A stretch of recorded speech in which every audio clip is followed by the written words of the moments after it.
ইরানের সাথে চলমান যুদ্ধবিরতি চুক্তির আনুষ্ঠানিক সমাপ্তি ঘোষণা করেছেন মার্কিন প্রেসিডেন্ট ডোনাল্ড ট্রাম্প। তুরস্কের আঙ্কারা শহরে আয়োজিত ন্যাটোর শীর্ষ সম্মেলনে উপস্থিত সাংবাদিকদের এক প্রশ্নের জবাবে তিনি এই চরম সিদ্ধান্ত জানান। সংবাদ সম্মেলনে একজন সাংবাদিক তার কাছে জানতে চেয়েছিলেন যে দুই দেশের মধ্যকার সমঝোতা স্মারকটি সম্পূর্ণ অকার্যকর হয়ে গেছে কিনা। সেই প্রশ্নের জবাবে মার্কিন প্রেসিডেন্ট এটিকে অত্যন্ত আকর্ষণীয় প্রশ্ন হিসেবে আখ্যায়িত করে চুক্তিটি শেষ হয়ে গেছে বলে নিশ্চিত করেন।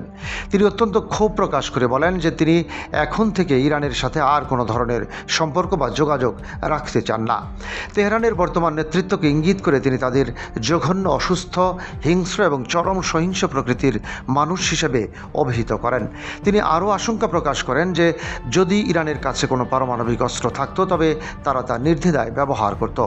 ট্রাম্পের মতে চুক্তিটি এখন পুরোপুরি অতীত এবং তিনি তার দেশের প্রধান দুই আলোচক স্টিভ উইটকফ এবং জ্যারেড কুশনারের সাথে কথা বলবেন। তিনি স্পষ্ট জানান যে মার্কিন আলোচকেরা অত্যন্ত ভালো মানুষ এবং তারা হয়তো এখনও এই অস্থিতিশীল পরিস্থিতির সমাধানকল্পে আলোচনা করতে চান। তবে পুনরায় আলোচনায় বসার পূর্বে তাদের অবশ্যই প্রেসিডেন্টের কাছে ফিরে আসতে হবে এবং তার কাছ থেকে নতুন নির্দেশনা নিতে হবে।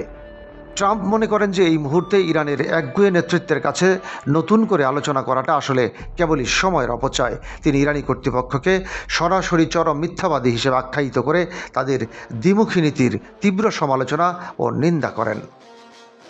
চুক্তির প্রক্রিয়া ব্যাখ্যা করতে গিয়ে তিনি ন্যাটো মহাসচিব মার্ক রুটের দিকে ইঙ্গিত করে একটি বিশেষ উদাহরণ তুলে ধরেন। তিনি বলেন, যখন দুই পক্ষের মধ্যে কোনো সাধারণ বিষয়ে চুক্তি সম্পাদিত হয় তখন উভয় পক্ষই সেই সমঝোতা মেনে চলে, কিন্তু যুক্তরাষ্ট্রের সাথে ইরানের চুক্তির ক্ষেত্রে দেখা গেছে সমস্ত শর্তে সবাই একমত হওয়ার পরও তারা তা অস্বীকার করেছে।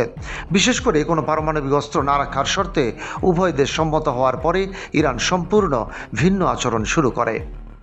তারা আন্তর্জাতিক সংবাদ মাধ্যমের সামনে গিয়ে দাবি করে যে এই পরমাণু বিষয়ক শর্তাবলী নিয়ে তারা কখনো কোনো কথাই বলেনি। ইরানের এই ধরনের দ্বিমুখী বক্তব্য আচরণের তীব্র সমালোচনা করে ট্রাম্প মন্তব্য করেন যে তাদের মানসিকতায় বড় সমস্যা রয়েছে।